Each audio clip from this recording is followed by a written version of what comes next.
being built. And yes, sometimes you'll be on a 6-lane highway and then all of a sudden you're on a gravel road.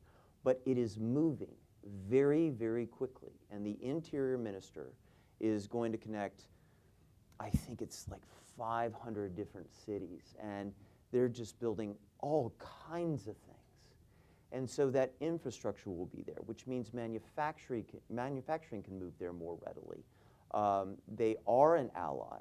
We have a common foe in China.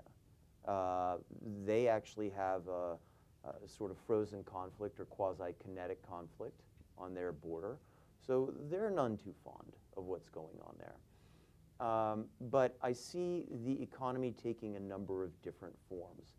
And I don't want to be too long-winded, which I probably already have been. No worries, please so go I want ahead. to let you get to your other questions. All right, awesome. Well, you know, both of you actually mentioned something very interesting, is that you both identified China as the common foe, mostly also because of their malign interests throughout for the U.S. and I would guess for throughout the world.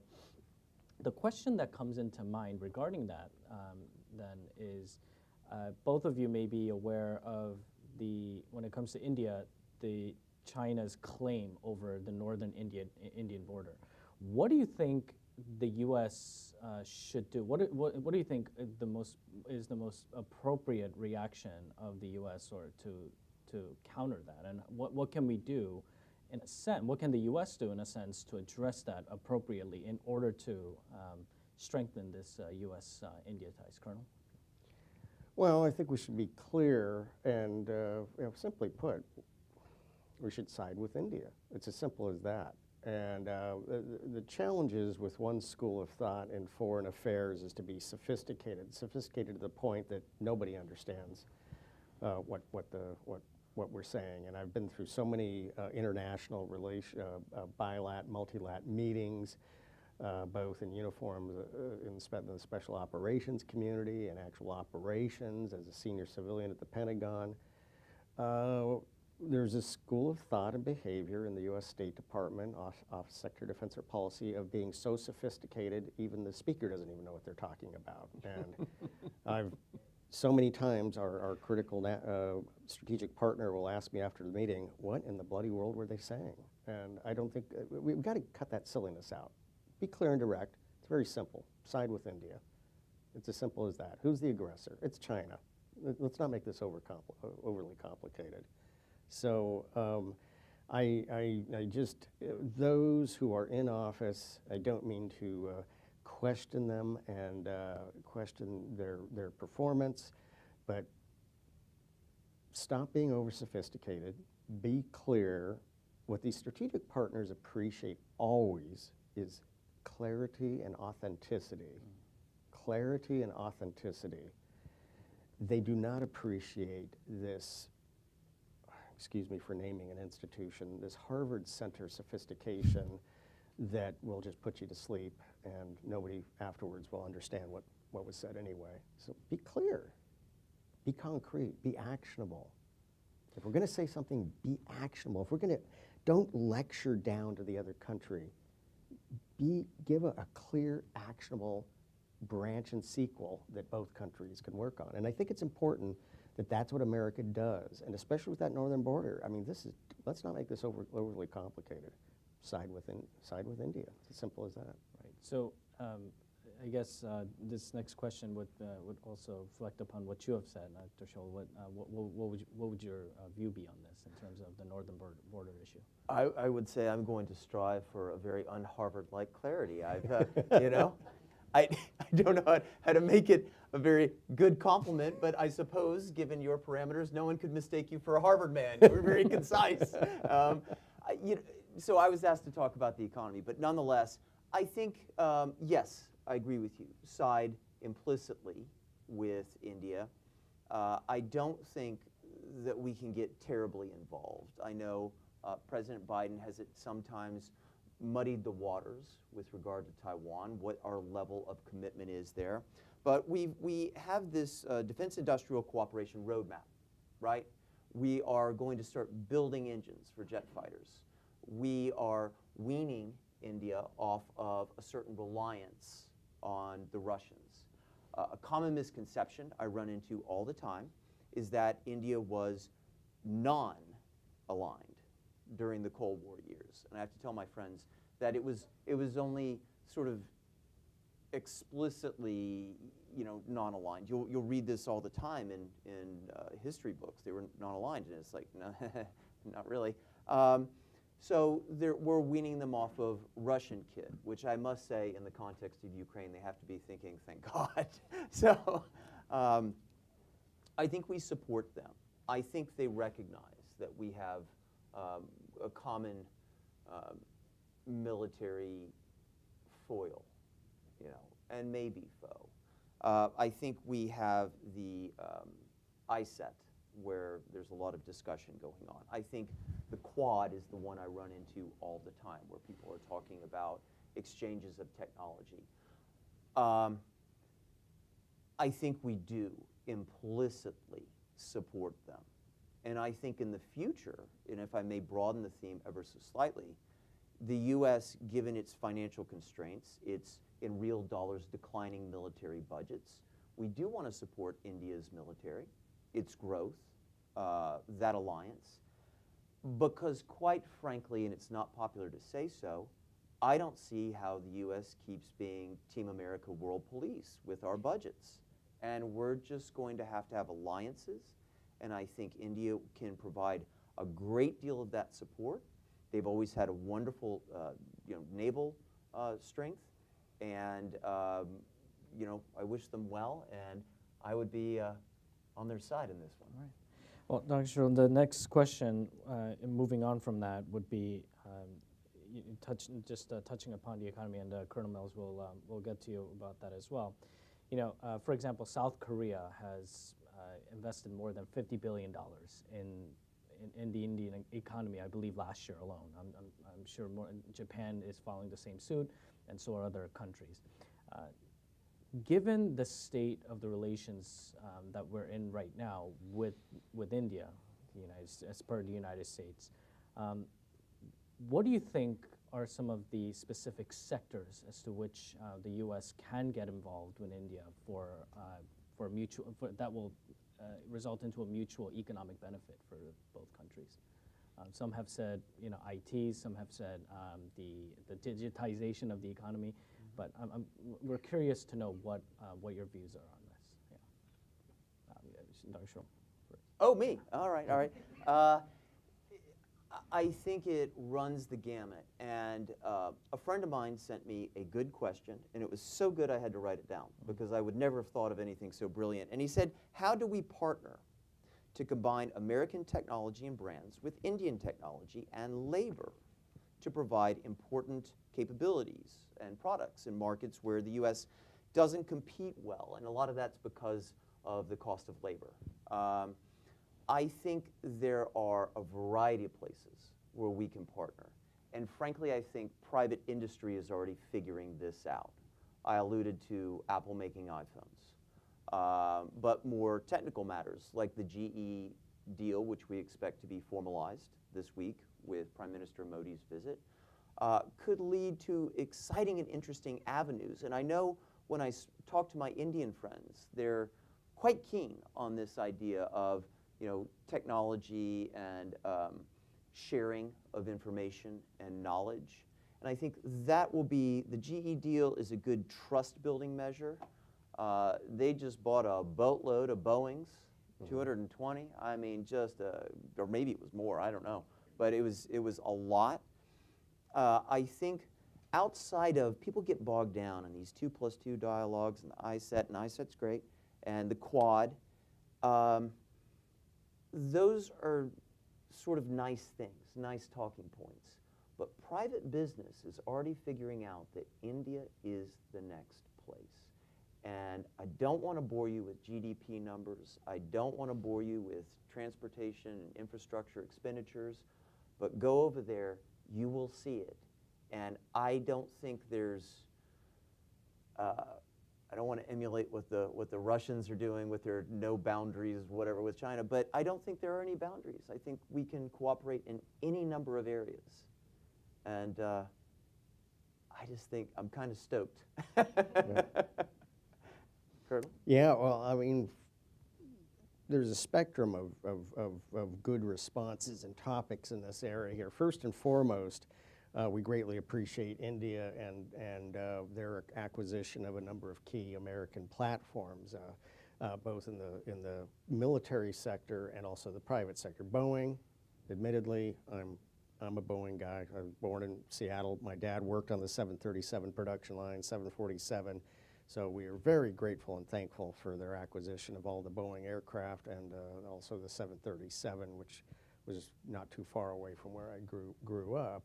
My dad worked down there. So it's a great platform anyway. Enough about pushing sales talk here. But all these are very important, and getting them off the Russian kit is a very good one. And I think the Indians have been extremely gracious and diplomatic, but at the same time dissatisfied with the nature of the Russian kit. And there has to be a long-term transition plan.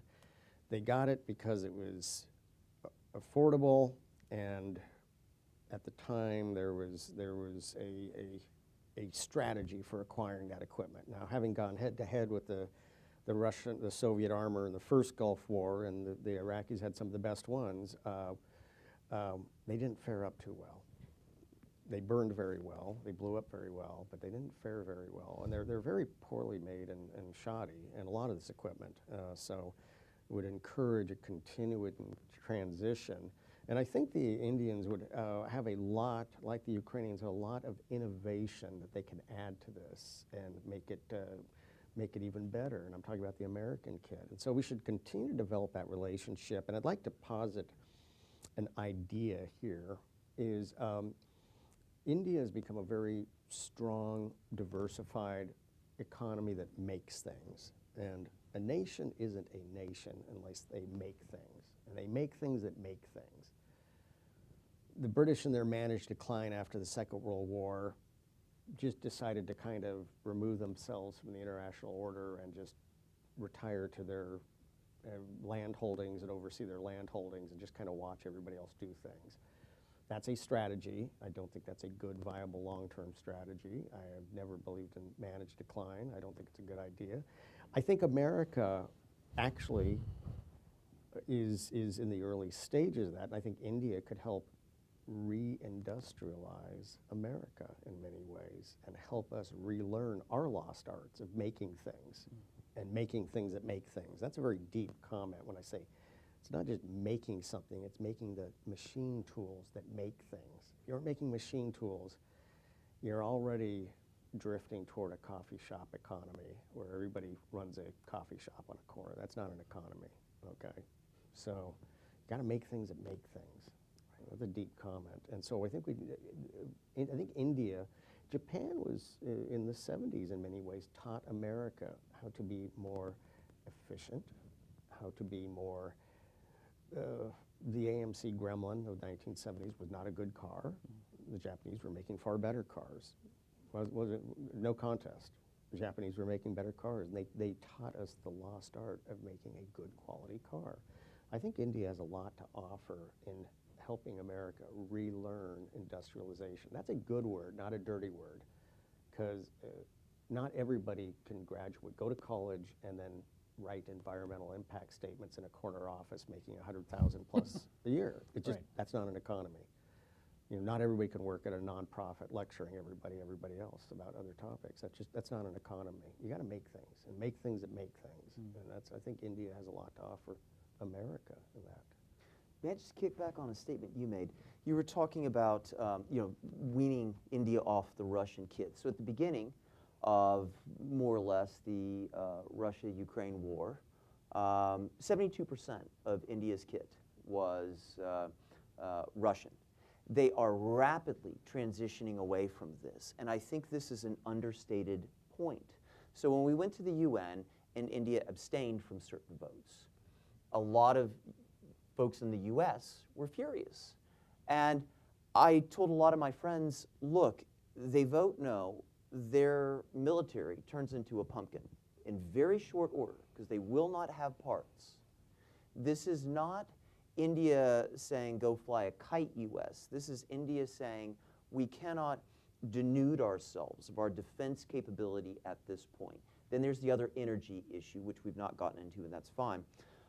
Then you look at agreements like the AKs, the modern AKs, and the deal that was struck about a year and a half ago, and they decided to make those in UP, where they desperately need the jobs, and it's a good weapon. So they are going to continue to have a fruitful relationship to some degree with Russia, but there is a rare opportunity right now to bring India not into the fold, but align with them.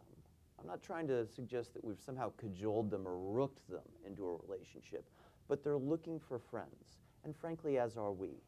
So I think people have to take the long game and recognize that they won't always 100% be with us, that there will be Russian kit in their arsenal, but they're looking for other stuff. And as you mentioned, and I did earlier too, better stuff. So I'm sorry to interrupt you. That was terrific, and I'm sure our audience extremely appreciates that point as well. Which leads us to the next point. Let's get a little more specific here. Gentlemen, in both of your opinions, is that do we have, in a sense, patents are a very important aspect of all of this. So do we have a common interest between the US and India, of course, to protect the inventions, patents in India specifically?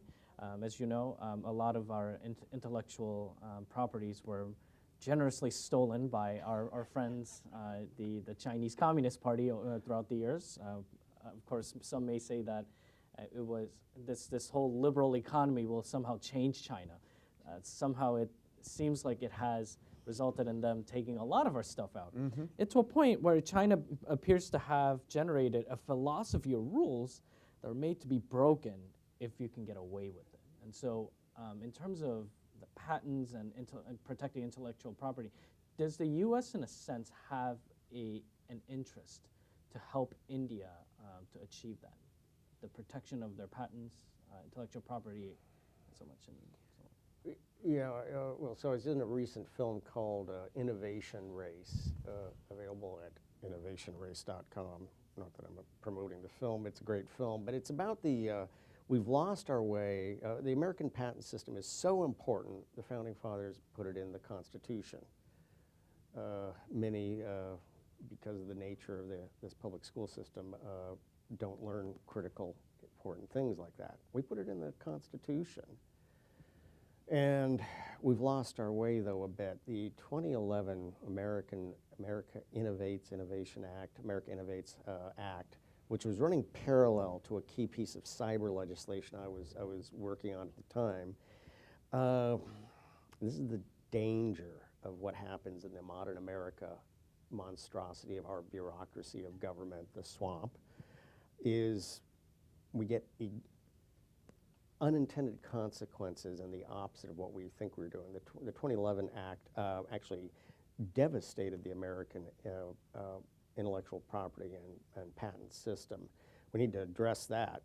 The Chinese, and who was behind that? It was the marriage of the administration at the time with big tech, who said, let's write something that sticks it to those small cyber innovators that dare rise up against the gathering giants of Google, Apple, things like that.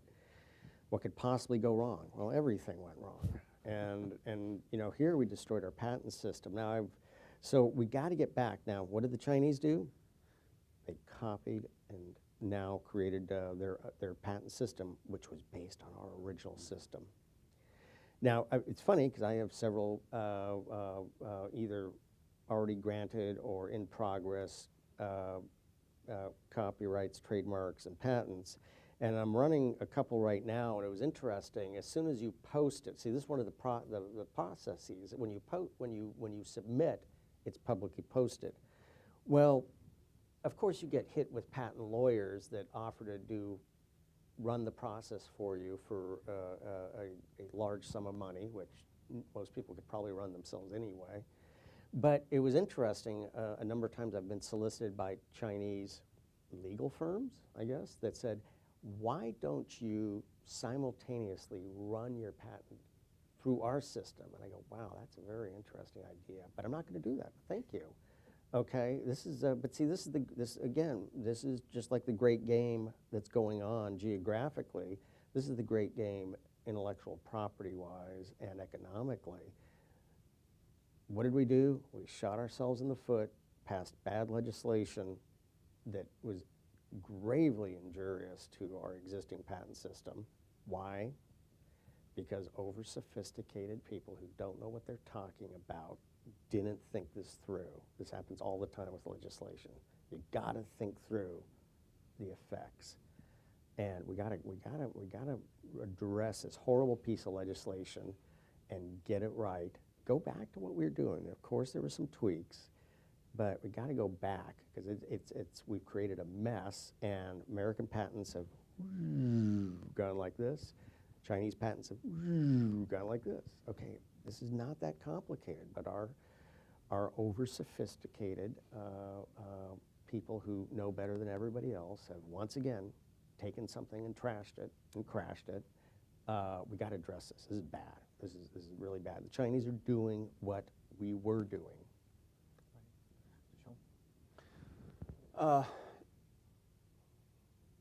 To be honest, your answer was so scintillating. I've sort of forgotten the question, but I think it was about independence manufacturing in India. Does the U.S. in a sense have an interest to help protect patents in India? Indeed, yes. If you know, I talk to a lot of folks about the Quad, and they say, oh, you know, when are you going to give us technology? And I'm like, well, we're not just going to give you the technology. And they say, well, how do we grow? And you know, how do we grow like China did? And I'm like, well, they just stole it, and we'd rather you not do that. So then what you end up doing is you have a conversation about how they can develop and then ultimately contribute to things. For example, they would very much, when you talk to their defense folks, have something that they could add to a sort of JSF F-35 deal when we next design something. And I think that's fantastic, to where they could be a contributing partner and a beneficiary of all of this. So in terms of just giving them technology, that's probably not going to happen. But as I understand it, this GE deal includes some, you know, mutually beneficial technological aspects. India very much wants to not only make the things that make things, but also just make things. And who wouldn't? If you go back to their Swadeshi movement, then you know, they have a very much you know, idea of indigenously producing things gives you not only economic opportunity, and they think about that, but independence. And we talk a lot about the way India and the U.S. view things. I think that sort of mindset is something I respect and admire. We do want to defend our IP. I, thus far, have not seen really any evidence. I'm sure somebody somewhere stolen something that they're looking to rip us off and reverse engineer like the Chinese do. But I don't think culturally that is the way they think about things. You know, who do we rip off and who do we frankly screw to get the next bit of kit that we can then build as our own? So I think we should defend our patents, as I always do. But I think India as a reliable partner, that's coming along. And I think India is a place where we can, at least at the beginning, just make things, is occurring right now. I mean, the word's out. Businesses are doing this already. But I'm not sure, do you mean defend our patents? Do you mean? No, so basically, does the U.S. have any interest in helping India to protect their patents? And because in a sense, we are technologically becoming more aligned with the country, and so in a sense, with this increasing economic cooperation, many of our viewers are wondering, do we have any, in a broader sense, do we have any incentive to help protect each other's patent systems and intellectual property? Sure. I mean, you have to have mutual respect for the rule of law and for patent protection. So to me, it's a natural yes. I mean, I'm all for protecting theirs if they protect ours. Thank you. Well, Let's go back a little bit to the security matter, which I guess also undeniably is connected to our economic relations with India. China and Pakistan are definitely a huge players here.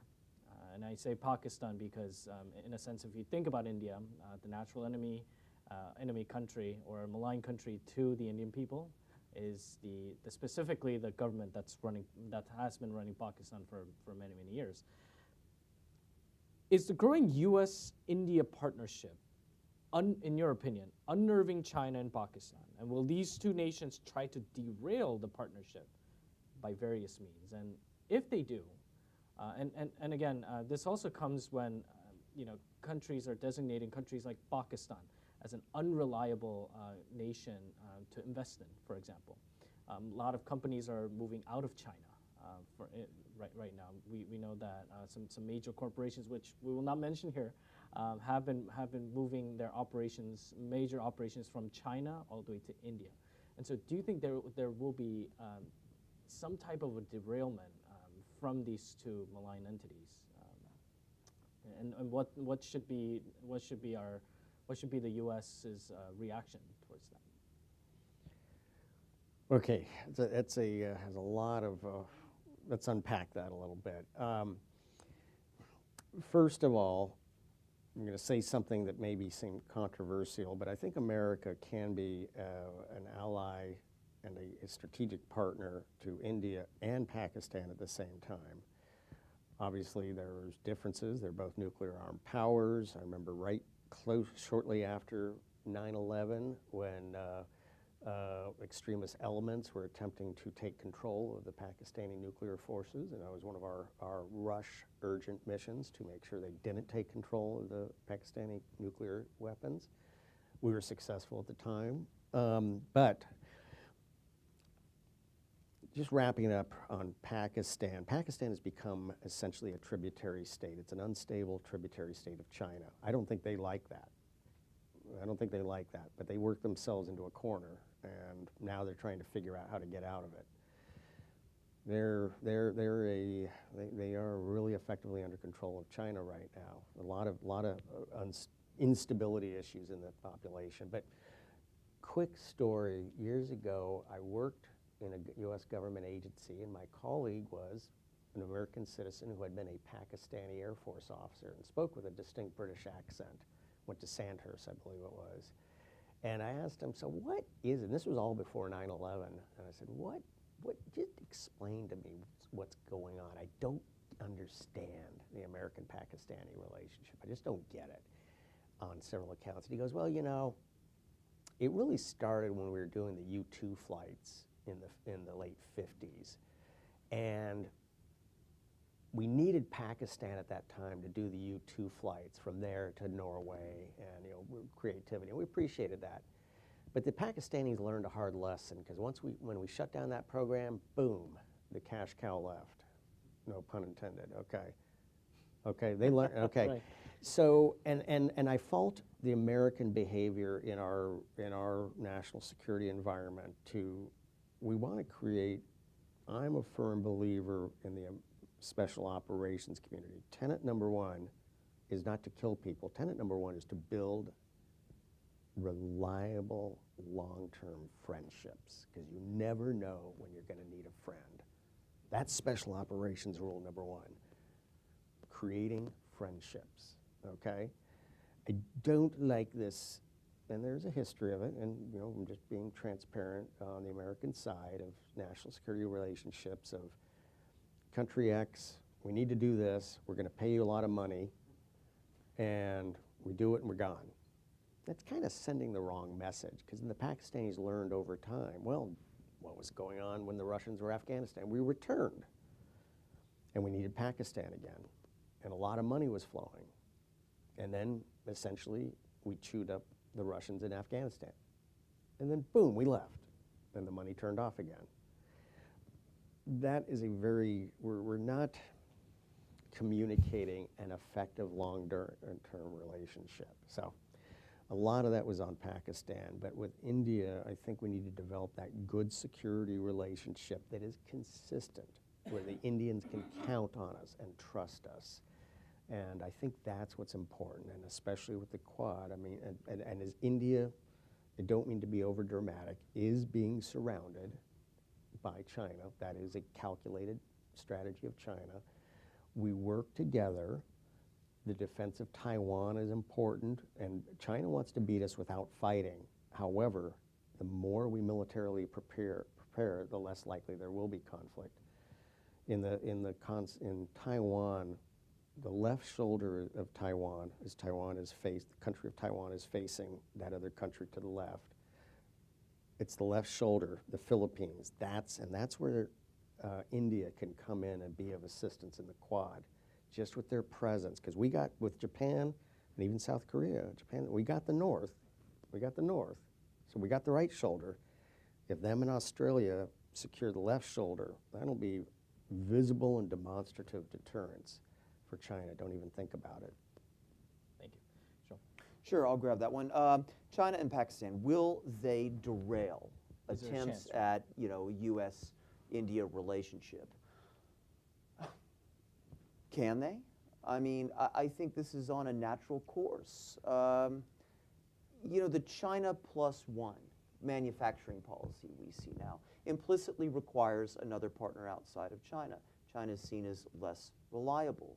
Supply chain bottlenecks, I mentioned earlier, raiding offices of due diligence firms and others, shutting down IPOs. Will they try? Maybe. I just don't see how they can. You were talking about the cash cows of Afghanistan. Indeed, when we went into Afghanistan, the cash cow was once again back and forth. And W and Musharraf were good buddies, right? And we doled out a load of cash because we were trying to keep eye on the Waziristan region and all the baddies going back and forth. And then under Trump, he said not one nickel more, right? I mean, not a penny. Then I'm in India last fall, and all of a sudden there was $450 million in F-16 upgrades, and God, you would have thought the world had fallen apart. I think we will have to understand the sensitivity of that issue to India.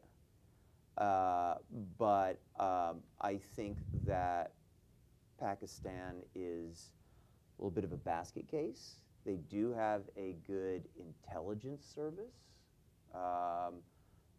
Frankly, from what I hear, better than India's. But I just don't think that they can substantially interfere with a somewhat inevitable course of these growing ties.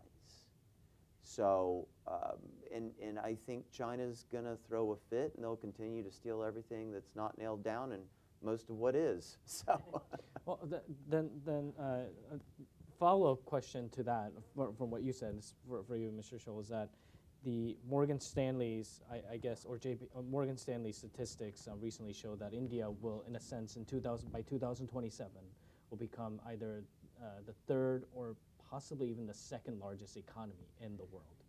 And so, if you can maybe touch upon how that may even impact the future U.S.-India relations, because in a sense, because China was such a huge economic superpower over the last, I guess, last 3 decades or even 2 decades, that made the U.S.-China relations sort of the central focus of the world.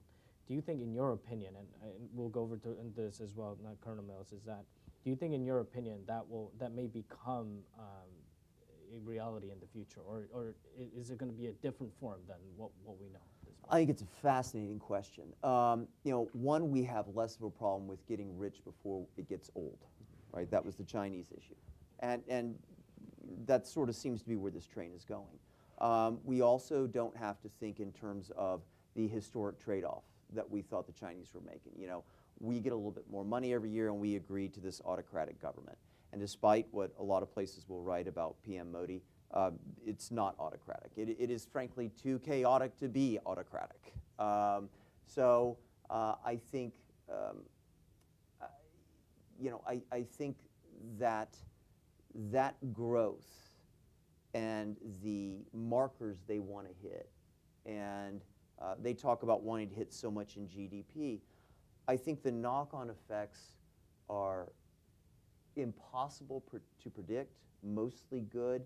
And as I alluded to earlier, and I'm sure you have far more fascinating insight into this, I see them as a major defense partner in the future because we cannot afford to do what we are doing, running the deficits we are running. So India will have an increasing stake in keeping the global economy going. I think they're going to grow gangbusters. They will have relative stability in the coming years because I think Modi will continue to win. Looks like the BJP is doing pretty well. Like him or hate him, that's stability. And I think that India is set for a course of very consistent, very dynamic, almost explosive, I dare say explosive growth that will be a net benefit to our relationship, the world, and I don't want to get all teary-eyed over democracy, but democracy too. Yeah, one of the topics that I think is very related to this is the dollar is the reserve currency, because that's one of the other great games that's going on. The current administration in America is very, I talked about being over-sophisticated. You do have to be a little bit sophisticated on these topics and understand. They don't understand what's going on. China is really trying to replace the dollar, the almighty dollar, as the reserve currency. That's the key great game that's going on right now, which is related to deficit spending. Mm-hmm. In the past, we just deficit spent because in the worldview, everybody said, America is the best model for the future, they're good for the money. It's as simple as that. There is no formal vote on what the reserve currency is. But this current administration has gotten very good at driving many countries that had been close to America away from. They have excelled at that. And Blinken is just racking up the frequent flyer miles, flying to a country after they've left the American sphere. I think he needs to do that before they leave. I don't know if he missed that at the Belfer Center or Harvard. You want to fly to them before they leave the American sphere. You want to keep them in the American sphere. And I think that's the key thing is I don't believe India wants to use the yuan as the reserve currency. I am pretty sure of that. But we got to get better in America. And so the days of just, throwing money at the problem and continuing to increase our annual deficit and the accumulated deficit, and that's a bipartisan issue. All sides are guilty on that. We got to figure that out. But key fundamental issue is who's going to be the reserve currency. And I don't think the Biden administration, they're just not sophisticated enough. You've got to be too sophisticated or under-sophisticated. This is where they come across. They just don't understand the concept. And what generates and formulates that as the reserve currency? Who gets to be the reserve currency? So the history behind the petrodollar, right, which helped engender the dollar as the reserve currency is fascinating. We won't get into that because I don't want everyone to fall asleep. but nonetheless, it's important. And if we go back into this, I think one of the recent developments is the over-reliance on sanctions, frankly, by members of Congress and others, yep, who just lazily, every time something bad happens, they say sanctions, sanctions, sanctions, right? Because they really don't know what else to do. Yeah, and they probably aren't steeped enough in the policy to have a clue. But what is going on right now? Okay, Russian banks are all linked to every bank in Iran. So we've got the petro-ruble. We have the petro-yuan, because now where's Russia selling its oil? And I got to say, India's buying, and I get that. Not a good look, but I get that. Bless you. And so we're going to have to move on to something else, because the dollar for the foreseeable future, given its size and liquidity, is going to be the reserve currency. Whether or not it stays is up for debate, but we are not going to have the sort of swift banking stranglehold on other sources of other means of exchange. And this is something where I think members of Congress need to start thinking about, well, what do we do that's meaningful where we don't just get up on Fox News or MSNBC and say, we're going to sanction them, and have no clue what they're talking about when they do it. Well, If I could add on go ahead, just a little yeah. bit. Really, if you break down what gives a country the power to sanction, ultimately, America's ability to sanction was based upon the reserve currency, because then you can turn around to a bank or a financial system and say, sanction them. And they'll say, got it, done. When you're not the reserve currency, you say, sanction them, and they'll say, yeah, we're not going to do that. So this knee-jerk reaction and tendency of Congress, they're not thinking forward, they're looking in the rearview mirror, is we're losing our ability to sanction. And again, this is a key issue here. Sanctions are a tool, one of many tools in the toolbox of all instruments of national power. And it's just like, we don't want the military instrument, to be the knee-jerk reaction. We don't not want sanctions to be the other knee-jerk reaction. We got to, again, not too sophisticated, but you got to be a little bit sophisticated and understand these tools. There are more tools. God bless them. Don't you wish there were a little more sophistication in Congress? You know? I've briefed too many Congress members who I realized after a few seconds, even though they had asked for the brief, had no idea what the topic was. And I'm looking into the eyes of somebody who literally does not understand the topic they asked to be briefed on. Yes. It's like, and you figure out how do you gracefully bring the briefing to a closure and leave. Right. Well, that leads us to our last question, is that yesterday the State Department announced that Secretary Blinken's visit to China. And this comes suddenly, right before Prime Minister Modi's state visit. In your view, is there any indication that there's some type of a sophisticated, and after hearing you, maybe that's not the right vocabulary. There's that sweet spot. Right. You got to hit that sweet spot. What do you think the driving reason behind that is at this point? I'm not sure Secretary Blinken knows. I see very little evidence of thought. He comes from the school, besides the fact he came, I will bring up something domestically political, but I think it is relevant. He came from the UPenn Biden Center, where we can't even find the IRS Form 990. There is, which all nonprofits need to have. I've searched the databases personally. There is no IRS. So this thing called the UPenn Biden Center that appeared to receive a large amount of Chinese funding, even though it doesn't have his IRS paperwork correct. And he used that as the place where he fabricated the 51 intel officer letter, which I worked with 11 of those 51. That's partisanship at a nonprofit, the UPenn Biden Center. So that's all relevant and important. So I think, unfortunately, we have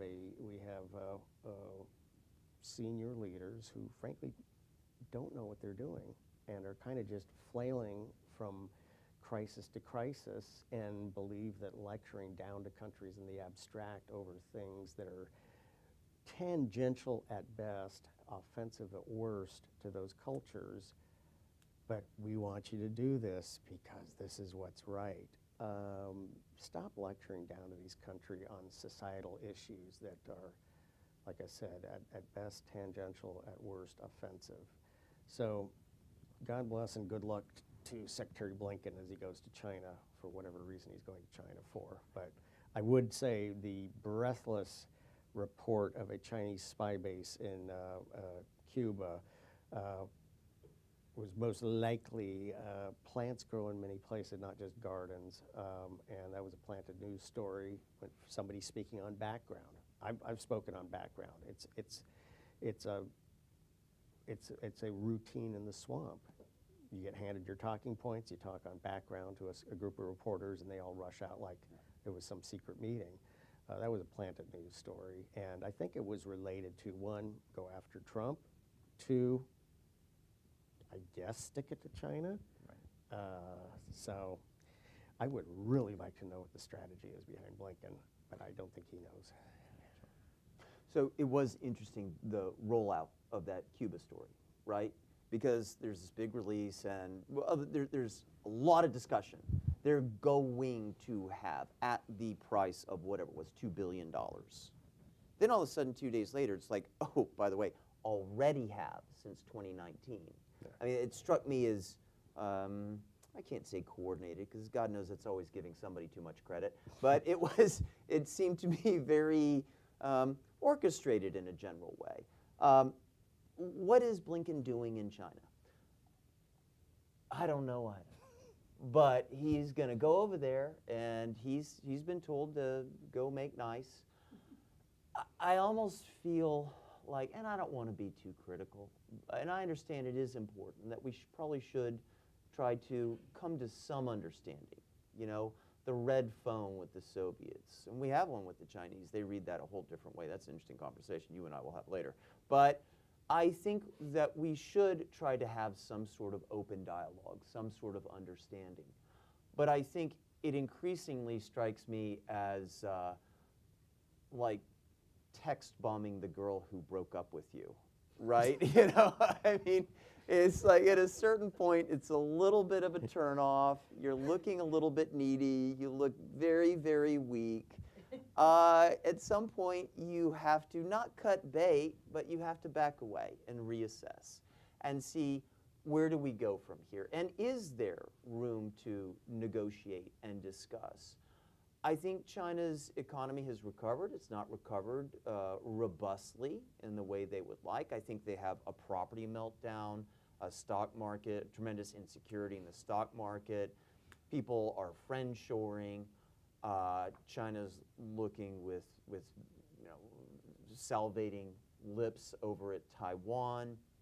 We really didn't get into that issue, and I understand there's only so much time in a day, but I don't think that we need to be on bended knee. I don't think we have to be supine, and I think that there is a way to have these negotiations without just saying, baby, baby, baby, please love me, you know?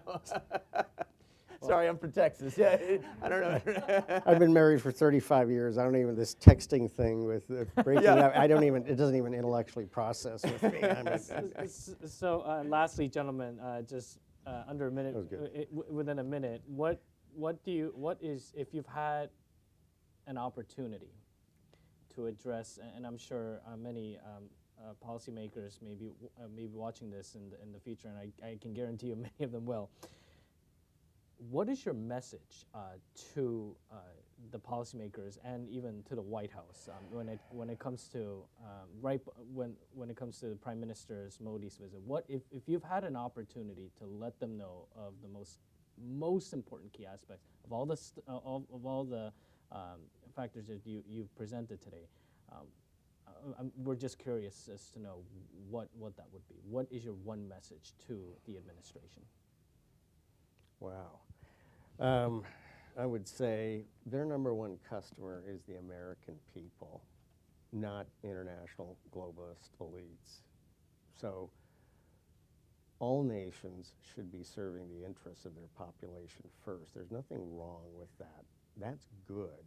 That's good. It's not compassionate, allowing things to happen for the good of an international perspective. You know, take care of your people. Your people are your customer.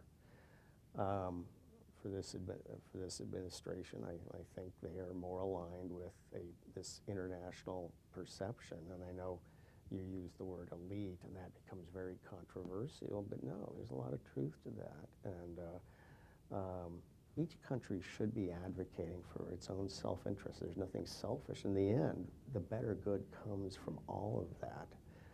And I think I don't foresee that with the current administration, but I think that they should always realize that. I'd say, you know, KISS, keep it simple, stupid, right? I mean, when they show up, one of the things I hear a lot is the Biden administration wants to talk social issues all day, and India wants to talk economics. recognize that the economics are in both of our interests, and no one needs a bunch of hectoring on socially trendy issues. I don't care what your opinion on them is, but, you know, well, you know, focus on the mutual areas where we can move forward. I think also the administration would be well served by understanding that the New York Times line is not well received in India, that the BJP, Modi's party, feels beset like they don't have any allies in America. And when they show up, they're not going to want to get lectured at, not even to, and that you have to say, we know what's out there in the press, and yes, the MYT is left of center, and we are a Democratic, you know, administration, but we also hear you on the economy. And I know that at times India doesn't feel that it has a natural ally with the Democratic Party. And I would say try to focus on those things that are in our mutual interest and not lecture them about the environment they're developing, not lecture them about other trendy issues, and just see what we can move forward. And I think the GE deal is a feather in the cap of the administration. And I think that's where we can move forward and just focus on those things. Well, with that, gentlemen, we'd like to thank you both for coming and just sharing your knowledge with us all. I'm sure many of our audience are extremely grateful for the insights that you have provided today. And I may also say that for the policymakers who may be watching this, this is a very critical moment in the U.S. history, especially with Prime Minister Modi's visit to the U.S. Nobody knows what's going to come out of that exactly. We have an idea. We may have a very good idea of it, but having this insight from both of you, both on the defense and from the economic side, is in a sense a very it's a breath of fresh air for many of us who have been wondering what's going to happen. So thank you so much, and thank you all for joining us today, both in person and many of you virtually. And my name is Se Hoon Kim, the senior correspondent for the Global StratView. Many more to come, and I'd like to also thank our editor and the founder, Poonam Sharma, also for just putting this all together with us and to make sure that this U.S.-India strategic partnership is highlighted here in Washington, D.C. So thank you so much, and